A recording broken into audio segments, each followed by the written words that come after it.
আজ আমি বানাচ্ছি পনিরের একটা নিরামিষ পদ। এই পদটি একটা সম্পূর্ণ ভিন্ন ধরনের রান্না। এই পদটি আপনারা লুচি, পরোটা, পোলাও বা ভেজ ফ্রাইড রাইসের সাথে অনায়াসে খেতে পারেন। এর জন্য আমি নিয়েছি কিছু পরিমাণ পনির। পনিরটাকে আমি চৌকো করে কেটে নেব। আপনারা আপনাদের মতন সুবিধা অনুযায়ী চৌকো বা লম্বা, ছোট বড় সেভাবে কেটে নেবেন। আর পনির যদি আপনাদের খুব শক্ত থাকে তাহলে আগে ভেজে একটু জলে ভিজিয়ে নেবেন। কিন্তু পনির যদি একদম ফ্রেশ তাজা হয় তাহলে ভিজিয়ে রাখার কোনো দরকার নেই।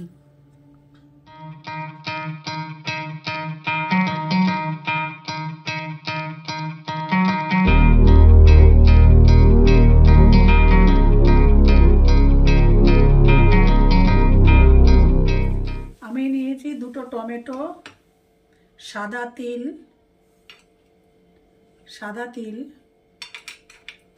পোস্ত, কাজু বাদাম আর নিয়েছি চারমগজ। এপাশে নিয়েছি আদা আর কাঁচা লঙ্কা।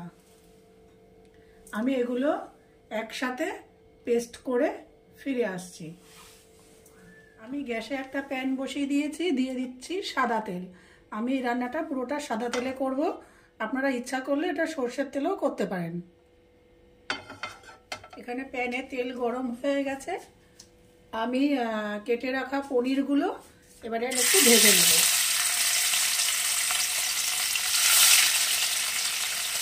আমি এই রান্নাটায় কোনো হলুদ ইউজ করব না।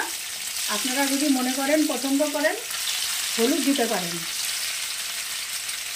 মানে পনির ভাজার সময় আপনারা অল্প একটু হলুদ এর মধ্যে দিয়ে দেবেন, কিন্তু আমি আজকের এই রান্নাটায় কোনো হলুদ ব্যবহার করব না। পনিরগুলো খুবই সফট।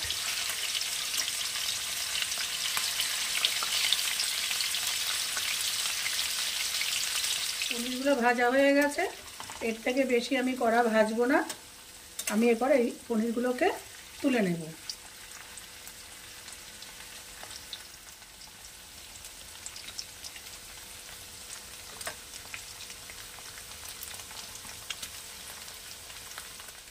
ওই তেলেই আমি এবার ফোড়ন দিয়ে দেব লবঙ্গ, ছোট এলাচ, দারচিনি, শুকনো লঙ্কা আর তেজপাতা। আচ্ছা, এই রান্নাটায় আমি পনিরটা ভেজে নিলাম। আপনারা যদি মনে করেন যে পনিরটা ভাজবেন না, পনির না ভেজেও এটা রান্না করা যাবে।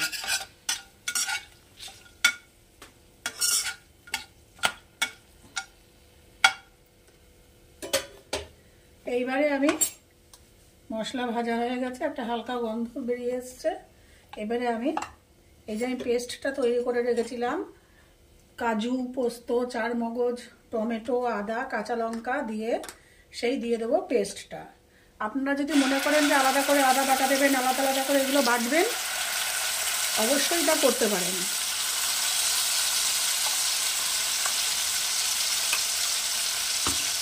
আপনারা যদি আলাদা দিতে চান বেটে, যে পোস্ত আলাদা, আদা আলাদা, কাঁচা লঙ্কা আলাদা, টমেটো আলাদা, অবশ্যই সেটা করতে পারেন। একটু জল দিয়ে দেবো, নাহলে তলায় লেগে যাবে, যেহেতু বাদাম আছে, বাদাম পোস্ত আছে।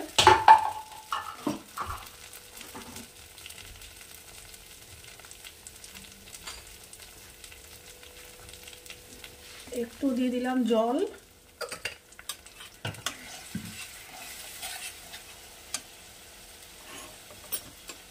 এর মধ্যে দিয়ে দেবো হাফ চামচ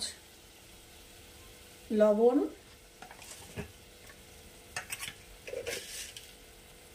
হাফ চামচ চিনি। মশলাটা একটু কষিয়ে নেব,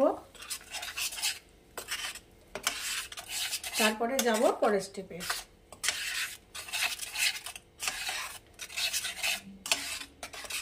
গ্যাসের ফ্লেমটা বাড়িয়ে দিচ্ছি।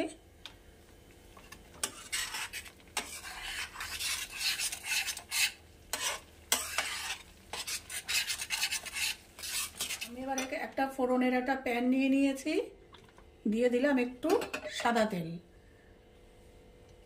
তেলটা গরম হয়ে গেছে, এখানে দিয়ে দেব 2 চামচ আস্ত জিরে।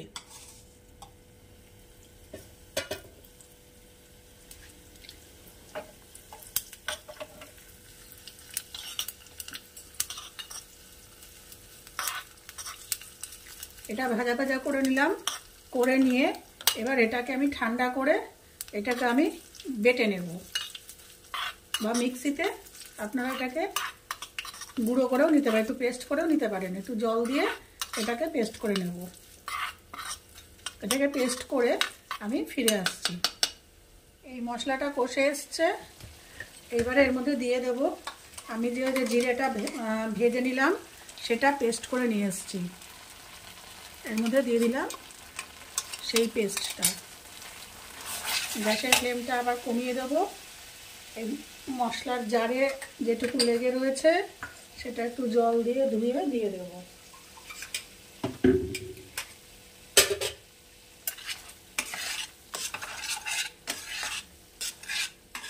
এখানে যদি আমি টমেটোটা না দিতাম তাহলে কিন্তু এই একটু যে লালচে ভাব এসছে সেটা কিন্তু আসতো না।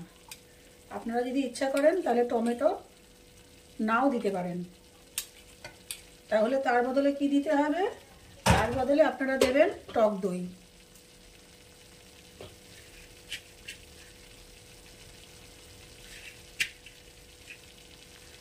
আমার রেসিপিগুলো যদি আপনাদের ভালো লেগে থাকে তাহলে আমার চ্যানেলটিকে অবশ্যই সাবস্ক্রাইব, লাইক, শেয়ার ও কমেন্ট করবেন। আচ্ছা, এই জারটাকে একটু জল দিয়ে ধুয়ে মশলাগুলো এর মধ্যে দিয়ে দিলাম। এবারে গ্যাসের ফ্লেমটা হাই করে দিয়ে আমি রান্নাটা করব।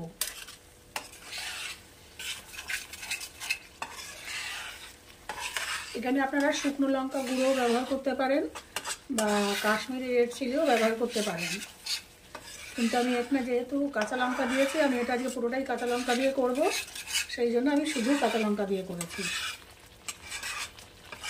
কাঁচা লঙ্কা দিয়ে করলে একরকম টেস্ট হয়, আবার লঙ্কার গুঁড়ো দিয়ে করলে আর এক রকম টেস্ট হয়।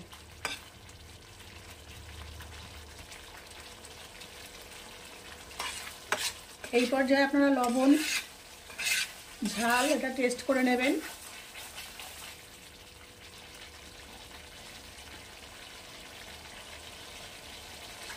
তেল বেরিয়ে এসছে মশলা থেকে,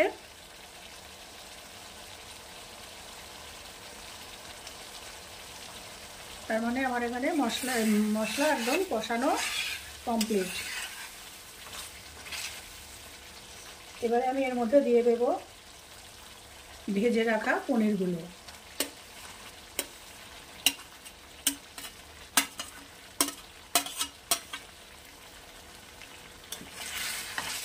গ্যাসের ফ্লেম একদম লো করে দেব, দিয়ে এটাকে হতে দেব। এটাকে মিনিট 2 আমি এই অবস্থায় হতে দেব, তারপর ফিরে আসছি আপনাদের কাছে।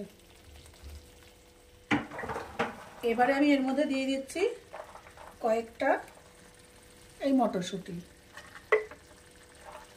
দিয়ে একটু জল দিয়ে এটাকে অল্প একটু জল দিয়ে আবার কিছুক্ষণ এটাকে হতে দেব। মটরশুঁটিটা আমার এখানে আগের থেকে একটু সিদ্ধ করা আছে, সেই জন্য আমি সবার শেষে দিলাম। আপনাদের যদি মটরশুঁটি সিদ্ধ করা না থাকে তাহলে আপনারা যখন মশলাটা কষাবেন তখন সেই পর্যায়ে মটরশুঁটিটা দিয়ে দেবেন। পুরোটাই এখন হয়ে গেছে। এবার এর মধ্যে দিয়ে দেবো আগে থেকে ফুটিয়ে রাখা, জাল দিয়ে রাখা দুধ। আপনারা যদি এর মধ্যে টক দই ব্যবহার করেন তাহলে কিন্তু দুধ দেবেন না। এবার এটা আরেকটু ফুটিয়ে নিয়ে নামিয়ে রাখবো, তারপরের স্টেপে আমি যাব। ফুটিয়ে নিয়ে পরের স্টেপে আমি পরের উপাদানগুলো মেশাবো। এবারে দিয়ে দেব একটু সামান্য চিনি, সামান্য, আপনারা যদি চিনি না খান দেবেন না, যে যতটা পরিমাণে চিনি পছন্দ করেন ঠিক সেই পরিমাণে চিনিটা দেবেন। এখানে পনির রান্না প্রায় শেষ, এবারে দিয়ে দেবো গরম মশলা। এই গরম মশলা কিন্তু আমার বাড়িতে বানানো, এটার ভিডিও পোস্ট করা আছে, হোমমেড গরম মশলা, আপনারা দেখে নিতে পারেন। বাড়িতে বানানো গরম মশলা আর কেনা গরম মশলার মধ্যে অনেক পার্থক্য। আচ্ছা, এরপর আমি দিয়ে দেবো অল্প করে ঘি। যদি আপনারা ঘি না খান তাহলে ঘি দেবেন না, ঘি না দিলেও এটা খুব টেস্টি হয়, কিন্তু যেহেতু একটু কালিয়া পোলাও এসব একটুখানি ঘি লাগে, এগুলো একটু অথেন্টিক রান্না তো, সেই জন্য দিয়ে দেবো এখানে সামান্য পরিমাণ একটু ঘি। আপনারা যদি ঘি না খান তাহলে এর মধ্যে ঘির ব্যবহার করবেন না। এটা দিয়ে দিচ্ছে এইটুকু পরিমাণ, জাস্ট উপর দিয়ে ছড়িয়ে ঘি দিয়ে এটাকে নামিয়ে ফিরে আসছি প্লেটিং করে আপনাদের সামনে।